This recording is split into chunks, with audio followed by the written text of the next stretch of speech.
Welcome back, learners.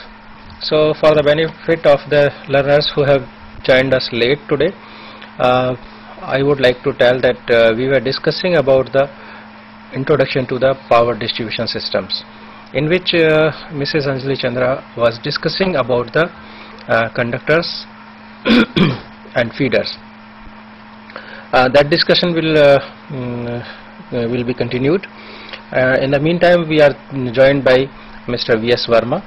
He is member planning in Central Electricity Authority. Thank you, sir. So now I would like to request Mrs. Chandra to continue the discussions on the power distribution systems. Welcome back, friends. We were discussing high voltage distribution system as compared to low voltage distribution system. As I said, we use small capacity distribution transformers and take the 11 kV line right up to the consumers and give connections through LT aerial bunched cable or through armored cable.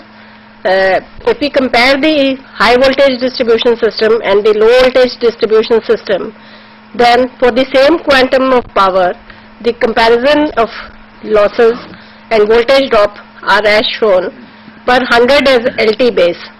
So if we have a 3-phase 4-wire 415 volt LT distribution system and the current is 100 ampere, then in a single phase 6.5 kV HT distribution system we will have 11 amperes.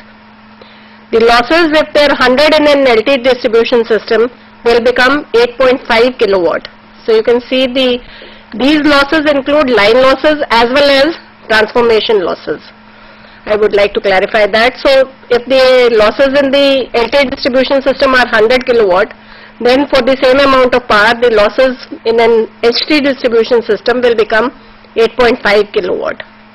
And the voltage drop, if it is 100 kV or 100 volt, it will become 12.7 volt. So on the front of voltage, on the front of losses, we see a vast improvement in the high voltage distribution system as compared to a low voltage distribution system. This is an example of a small capacity single phase transformer on a high voltage distribution system, which can be connected to a single pole.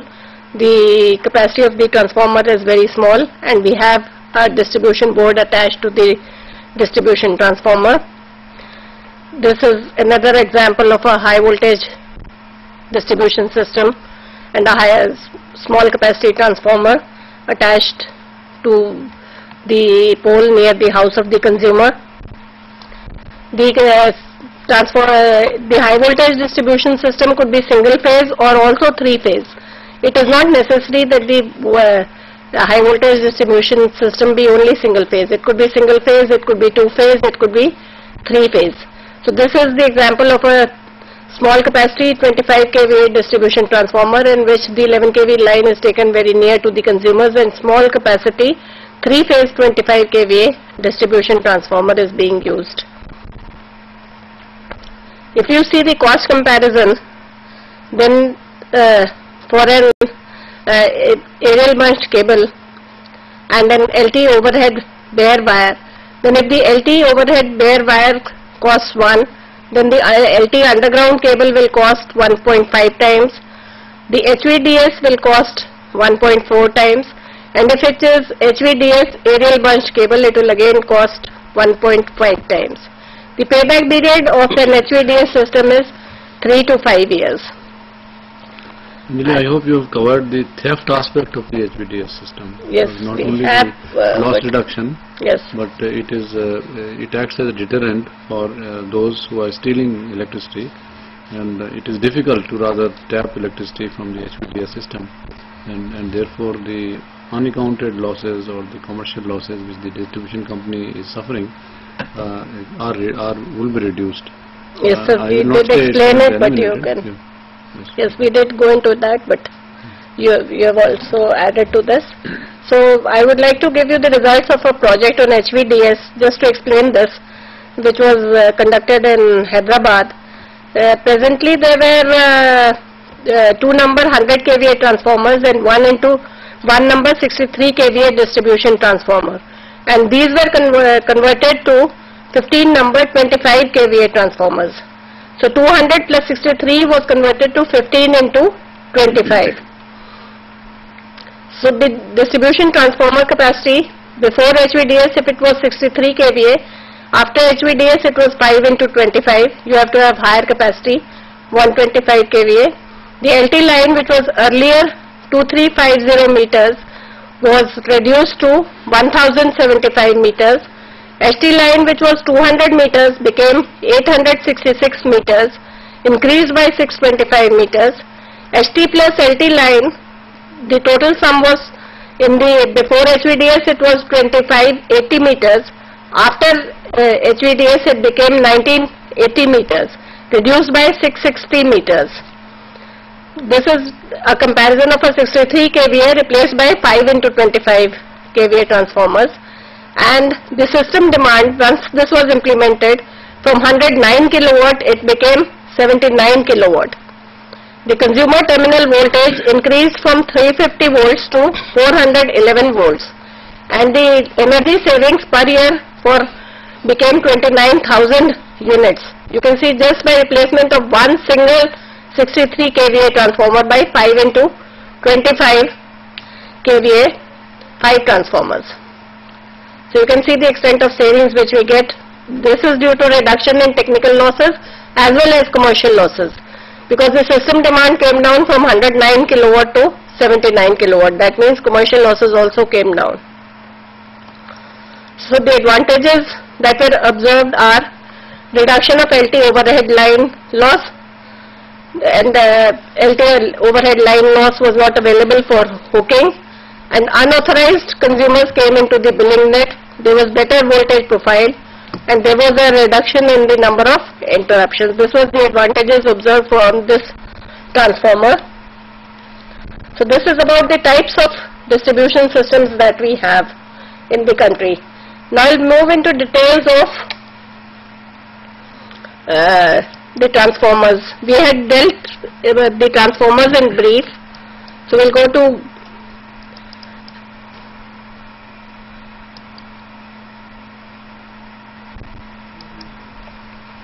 transformers and conductors. So as I had earlier shown you, the transformer consists of a core and a winding, the primary winding and the secondary winding. We had not touched this in detail because we were going to conductors. Now we will deal this in detail. So we have two types of transformers, a core type or a shell type. The core type transformers have cores with a hollow square through the center, and the core is mainly made up of laminations of steel.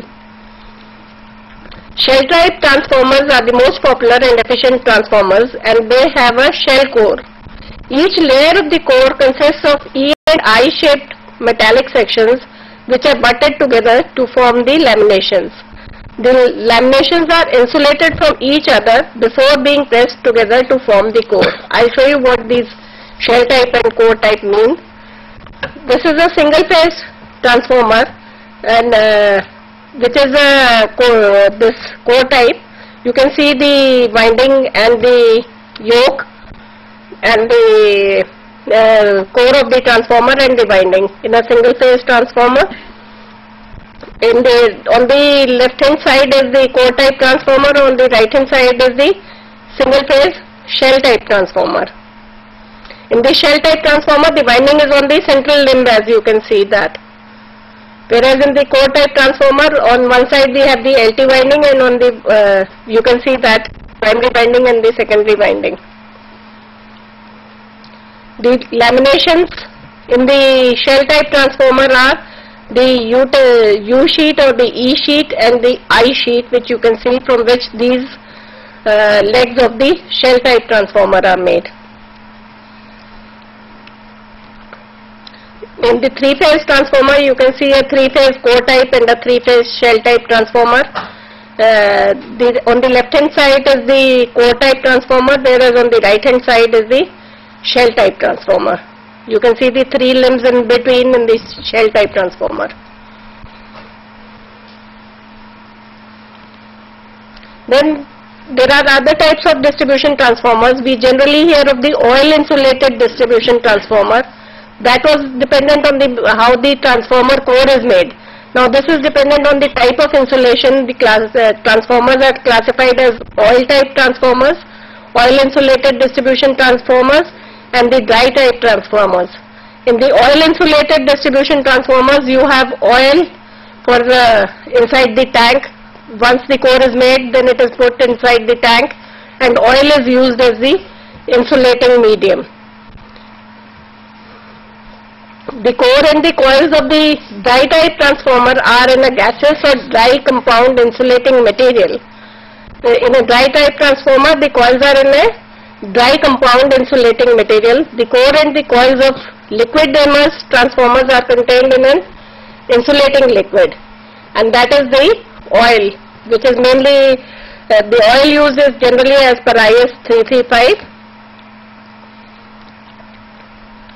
There are two major categories of dry type transformers, that is the vacuum pressure impregnated type and the cast resin type. Vacuum pressure impregnated type, the coils and all the clamping structure and bus work are assembled on the core and then dried at atmospheric pressure in an oven through which hot air is continuously circulated. The total assembled core and coil assembly are vacuum impregnated and polyester varnish. In the cast resin transformers fall in two subcategories. They are full cast and unicast.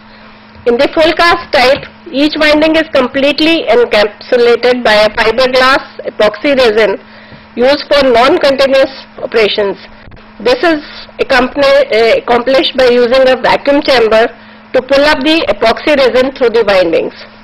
In the unicast type transformer, the primary and secondary cores are submerged in epoxy and epoxy coating forms on the outside of the primary and secondary coils. So in the full cast, the epoxy coating is established by using vacuum chamber, whereas in the unicast, they are submerged in epoxy and epoxy coating comes on the windings.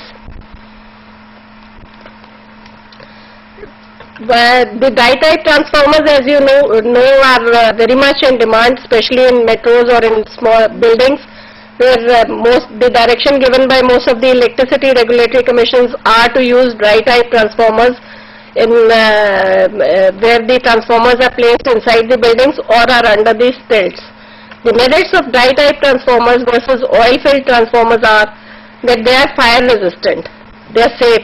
So you must have heard of the Upahar tragedy where the transformer caught fire. Usually you use dry type transformers thereafter for the buildings.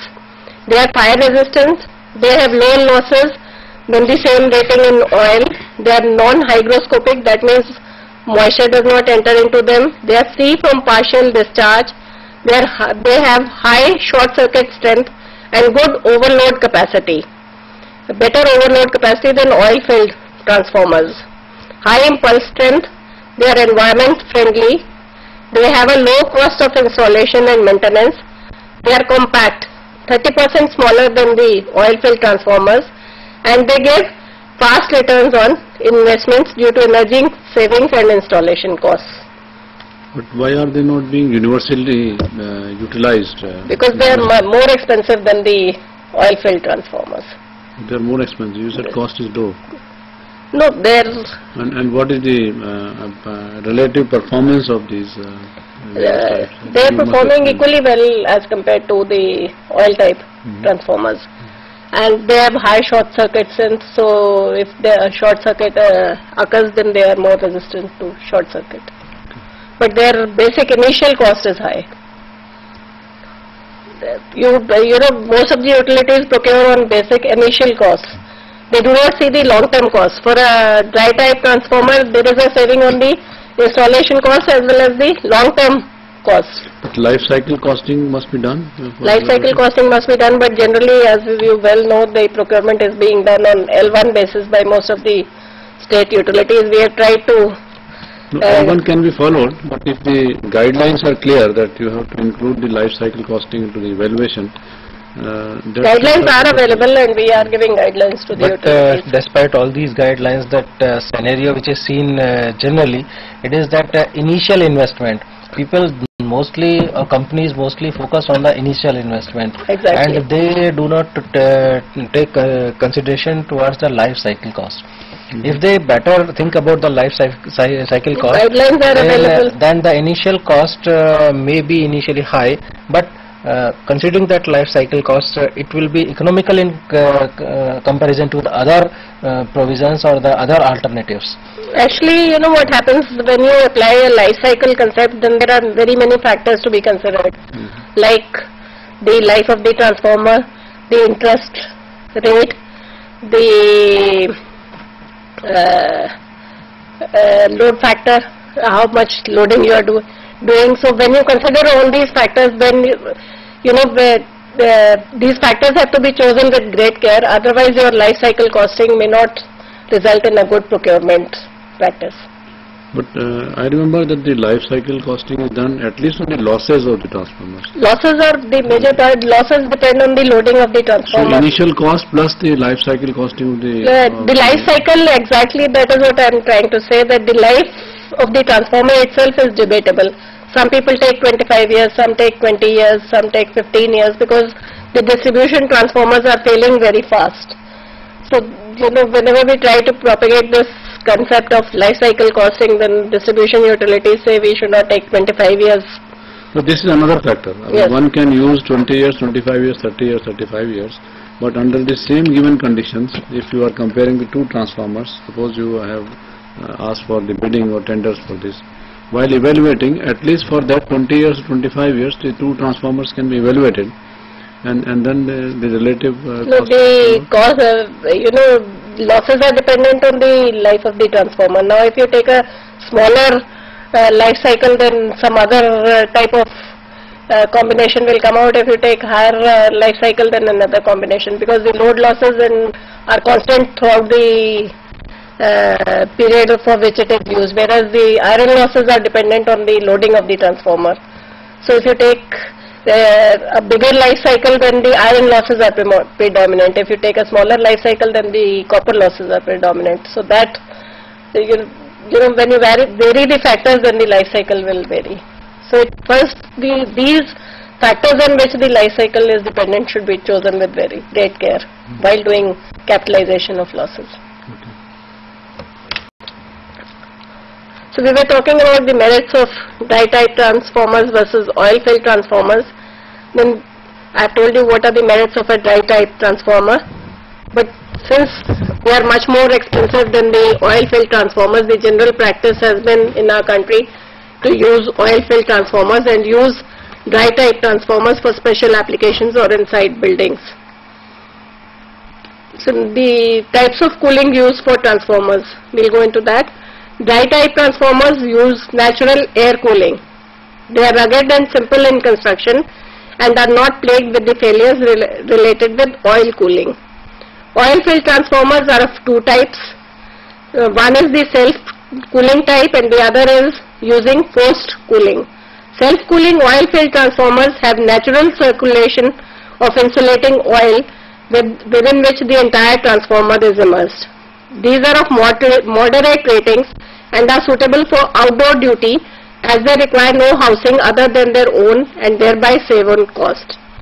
For higher ratings, either the smooth surface of tank is corrugated. By corrugated you mean that the surface of the tank is uneven. You have seen a corrugated sheet on roofs. That type of construction is used for transformers to provide greater area for cooling, or it is provided with radiator pipes to get a greater heat radiation area. You can either use corrugated surface so that you have larger heat dissipation area, or you can use radiators. You will have to put additional radiators on the tank. Large transformers, the power transformers require forced oil or water cooling. The coolant is circulated by a pump to radiate the high quantity of heat generated in a transformer. You can see this is the... So coming back to that issue, yes. You said that the dry type transformers are not finding application when the specification is kept open for dry type or the oil field. So you mean that wherever the dry type transformers are used for specific applications, it need to be spelled out in the specification. Yes, exactly. And he will quote only for dry type. Only for dry type. He will compare only dry type. Generally, specifications do not give that you can use you can quote for dry as well as oil. Okay. The specifications are generally made for oil type transformers. Where you want to procure dry type, then you will procure the specifications for dry type transformers. It would be good if you could also specify the maintenance practices. Yes, we will be coming to that later on. This topic is maybe introduction to the types of transformers and conductors that we have in our distribution system. So this is the picture of a transformer used in a substation. You can see the radiators on the tank, which are used for cooling in a bigger transformer. Then we come to the losses in a transformer. What are the major losses in a transformer? There are the two types of losses in a transformer, the load losses and the no load loss. Load losses are always proportional to the square of the load current. So one should always consider how the unit will be loaded over time. That is what will be the load factor of the transformer. Load losses can be reduced because they are in the winding of the transformer. They can be reduced by increasing the cross section of the windings. This reduces the current density and consequently the loss, although at a higher construction cost for the transformer. The no load losses are mainly the iron losses. These are dependent on the material of the core. For example, if you have high-V steel, then you will be having lesser losses as compared to a conventional CRGO core. CRGO means cold rolled grain oriented steel. The core of the transformer is generally made of cold rolled grain oriented steel. But there are various grades of the steel. So for example, M4, ZDKH. So you have different varieties of steel which you can use for the construction of the core. And each grade of core will have a different loss. Higher grade costs higher, therefore though the loss is less but the cost is higher. So, and there are many other energy efficient materials, like instead of making the core of CRGO material, you can make the core of amorphous material. The amorphous material has 1/4 the core loss of a CRGO, conventional CRGO steel transformer. So the load loss depends upon the material of the core. If it has high B, the hysteresis curve is narrow, then the losses in the iron losses in the core will be much less. The other losses are the hysteresis and eddy current loss, which are much lower as compared to the iron loss. So the efficiency of the transformer is 1 minus losses over input. The efficiency of a transformer at rated load is quite high. In fact, in power transformers you use and see values of 98-99%. Even in the distribution transformers, we are specifying that the efficiency of the transformer should be more than 98.5% at 50% and 100% loading.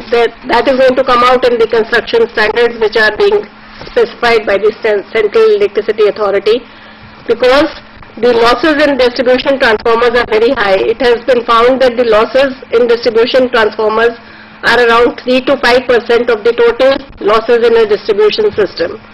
And to reduce, this is because the transformers which are being used are either of very poor quality material, which is being procured from outside.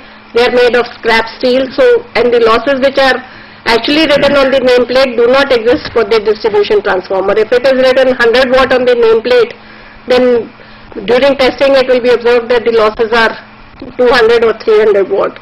So to prevent this, we are mandating that the efficiency of the transformer should be more than 98.5%, and that the transformer should be checked for losses at both the factory as well as when you receive them, when you receive the supply. Then again the utility should check each and every transformer for losses. Is it not checked before acceptance of the transformer? It is always checked at the factory, but we know what our inspection and checking procedures are.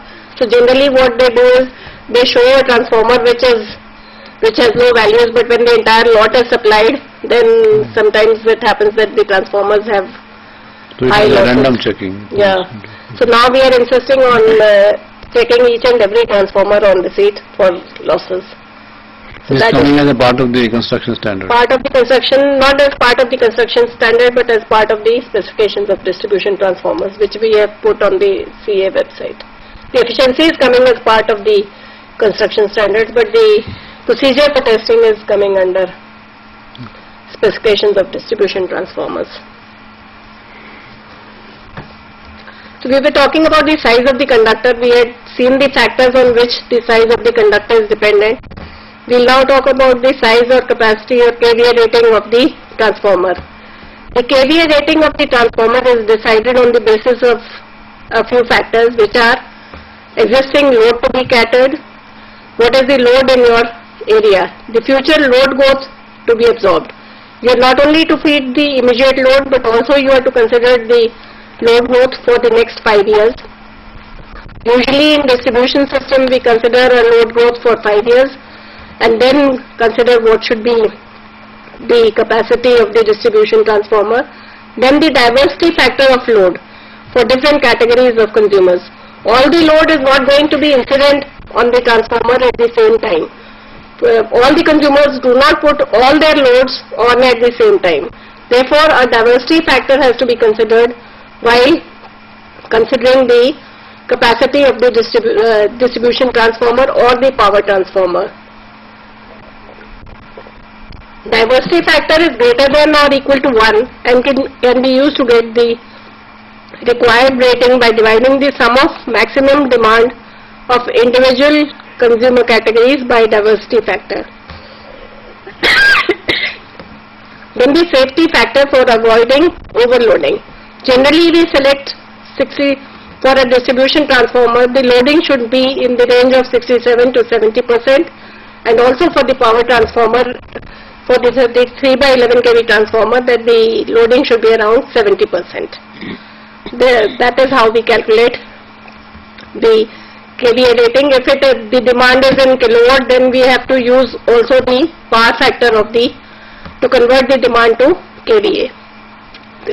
So if you have a demand of say 50 kilowatt, then you have to divide it by 0.8 to get the demand in kVA, then again by diversity factor, so that, and the loading to get the kVA rating of the substation or the distribution transformer. But it would be pertinent, Anjali, to explain here that the Bureau of Energy Efficiency has already brought out the specifications of efficient transformers and their rating. Transformers have been rated as 1 star, 2 star, 3 star, 4 star or 5 star, 5 star being the maximum efficient, and this has been done by the Bureau of Energy Efficiency as a result of a very detailed survey, investigation and study in consultation with the various utilities, what is the load pattern in the rural area, in the city area, and what would be the efficiency levels. They plotted the various curves of efficiency versus their capacity and loading, etc., and found that the efficiency levels are maximum at a particular loading, and that has been specified as the star levels.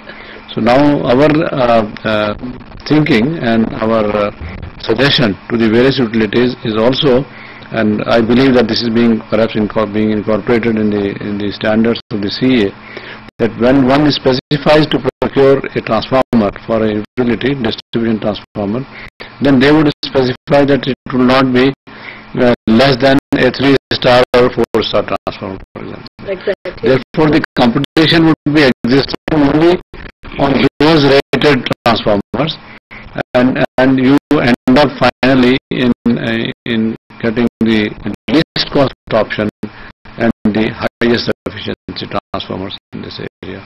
So this is a good development and must be encouraged by all utilities in their procurement procedures. Exactly as Mr. Verma said earlier, the maximum allowable loss is specified in IS 2026. The maximum will not protect transformers losses more than that. But these losses are very high. We wanted to protect energy efficient transformers. So the star rating was brought for the distribution transformers, and star 1 corresponds to IS 2026. IS 2026 for loss, and star 2, star 3, star 4 and star 5 are transformers with desired frequency, and it is decided and we should transfer with minimum star rating. As the stars, because you have to use more efficient materials, better steel, better size, or device which you are using. Therefore, if the utility showcase 3, these star values are star rating value site. It is also able to specification of distribution. We have put on the website and draft question. So you see star rating values. These values are up to 2 kVA. These are from 16 to 200 kVA. Only for these consideration. For the rating of that in this scene, why specify is that as you high star rating, competition also is reduced, and more less number of manufacturers will come forward to best transformer. Therefore, between the efficiency cost and the condition must be maintained. So this start with more number of forward or 5 rating transformers, we would perhaps specify that the transformer must be within 4 star or 5 star. And one big advantage of this exercise would be that the non-standard manufacturers of the transformer will get eliminated in the market, and you get only a genuine product and we will get installed in the sector. Certainly, this is a good suggestion, and this can certainly reduce the number of companies coming for a quotation tendering. But one question comes to mind, as Mrs. Chandra was telling that the companies, when they show some sample in their company for and when they supply, they are providing something else, equipments. Means those are not up to that standard which they have given for a sample. One thing comes to my mind, that here also in a star rating, that this star rating is perhaps given to a particular brand of particular company. But how it can be ensured that every equipment or every machine adhered that star rating standard? Actually, there is a challenge testing under this star rating. So usually you have competitors in every field, and if some other competitor feels that the manufacturer has not supplied transformers according to what was on the label, he can ask for challenge testing. And if the cost will be borne by the person who challenges if the transformer adheres to the star rating. If it does not adhere, then he'll have to pay a penalty as well as the cost of the testing of the transformer. So usually now this system is brought in that your competitor will ensure that you supply according to the star rating. No, not only that, the star rating is given on a self-certification basis. The manufacturer himself will have to follow certain standard which is specified by the Bureau of Energy Efficiency and the Indian standard, of course, and submit the application to the Bureau of Energy Efficiency for his proposal to star rate, to give them permission to star rate these transformers. Now the onus lies on him, but in case his transformers are not performing to those star rated function and efficiency, as Anjali has said, that then the testing could be resorted to based on a complaint or a challenge being done by someone. They can be sent to the government approved and accredited laboratories, this is also a job of the Bureau of Energy Efficiency to have the accredited laboratories in place in the country, which would based on the procedures, etc., ask these transformers would be tested in that laboratory and declared. So, but then if something is found not in accordance with those star rating, then the penalty would be in a form that he can be prohibited to manufacture such transformers. Number one. Number two, it can be given in the media and newspapers a wide publicity that such a transformer rating of a particular manufacturer is found substandard and not meeting the qualifying requirements. This itself is defaming the manufacturer, and he is going to lose business on this. It is a very big penalty. So I do not think that there is any manufacturer who would like to take the risk of his business and supply the underrated transformers in this regard. So we talked about the types of transformers, and now what are the causes of transformer failure? As I said, the distribution transformers are failing substantially. In our country, the rate of distribution transformer failure is as high as 19 to 25%, though some of the utilities have brought it down even to 0.5%, mostly the private utilities. So we would like to discuss what are the causes of transformer failure. Why are the transformers failing? The various causes can be classified under these heads: aging, manufacturing defects, improper protection, improper structure erection of the distribution transformer, improper operation and maintenance, and natural calamities. So we will discuss each of them. For example, these have been major causes of distribution transformers. 65% have been due to an analysis was made of the distribution transformer failure, and it was found that 65% of the failure was on the LV coils, that is the LV windings, and these were due to compressed windings, open circuit insulation failure, dislodged spacers, and broken support or inadequate bolting of the LV coil. The damage to HV coils was observed to be only 5% of the various defects, and it was due to overloading, defective termination of coils, and inadequate size of fuses. Damage to both the windings was found in only 10% of the cases, and it could be due to any of the above causes.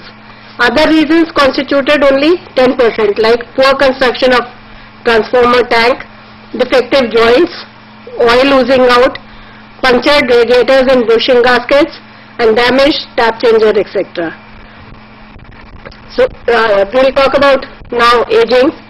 Expected life of transformer above 100 kVA is 35 years, and up to 100 years is about, and for up to 100 kVA is about 25 years. But most transformer failures occur much before. Earlier manufacturers incorporated many safety factors, but today cost-cutting approach exists, and mostly the manufacturers barely meet the specifications. This is because the transformer industry, quite a few are small-scale manufacturers, and these small-scale manufacturers, they do cost-cutting, and they try just to meet the specifications. Earlier, quite a few manufacturers were keeping a huge safety margin, but with the competition coming in, quite a few cut on the cost. They will make a smaller size of the tank, the clearances will be less, and the transformers fail substantially due to this. They meet the requisite standards immediately after installation, but fail to do so after a few years in operation due to fast aging. When the safety factor is not maintained, the clearances are not maintained, then they will meet the specifications when you test them, but they will have a very fast aging. This also emerges that when you go and want to buy any equipment, any appliance, any machinery in the market, then your specification must be perfect. More detailed specification you make, and if you know the reasons for failure of transformer, for example, So generally what happens is that And those areas must be spelled out. I have seen that, for example, if you want to, I want to give an example of a pump. If you want to buy a pump, then you specify the speed. That the speed shall be 3000 RPM or 1500 RPM, or the head and discharge, etc. And also you must specify material. You can also specify the clearances what you want, because sometimes with a view to increasing the efficiency of a system, one can give you very small clearances. This could result into failures at a later date. So you must specify the optimum requirements from your side, the design requirements, so that the manufacturer is not able to befool you on those things, and they should be verifiable and testable. So during manufacturing, and certain things which can be tested after you receive at site, during the site. So what you say is absolutely correct. However, when we prepare the technical specifications, you generally get the functional requirements. You do not specify each and every clearance, because that clearance will vary with the design of the transformer. So we want that that design should be fixed up by you. So the design is left to the manufacturer to bring about the loss. We specify the loss criteria and the other performance requirements. So he can meet that, and if you try to specify the design requirements, then it becomes very restrictive for the manufacturer. He will use different techniques, because all the manufacturers do not use the same techniques for manufacture. This is not a very fixed design that you can say that you have to have only this much clearance, or you have. Though of course you could to some extent do this, but generally that is left to the manufacturer. To the extent possible, which is related to the failure rate. Yes, sir. So we try to do that, but we also give some margin for the manufacturers to make their own designs. No, here the one thing is very important, that you are right that design is to be left to the manufacturer. But here with the experience, the reasons or the main points which are causing the failures. So keeping those things in mind, and we can go for that for a particular design. What could be the clearances? With experience, we can note down such things that which becomes an essential to freeze the design.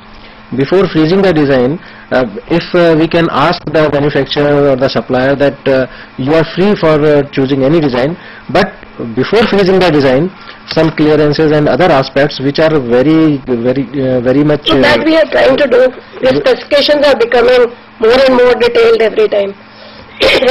Instead of making only functional specifications, we are also adding some design features. The point remains that if you are certain that a failure takes place because of this deficiency, that he did not provide the proper clearance, then that must be spelled out. So these are very clear. Yes. So this must be done. I mean, either you leave it to the manufacturer, don't blame him for the failure, or if you want to buy an equipment of your requirement, you must specify those. I can agree that wherever it is not feasible for you, I mean it is beyond your conceiving and control, then of course it is up to him to take the advantage of that. So with this discussion we come to the close of the end of this session. These discussions will continue in the next session, and we will meet here again at 6:30. Thank you. Thank you.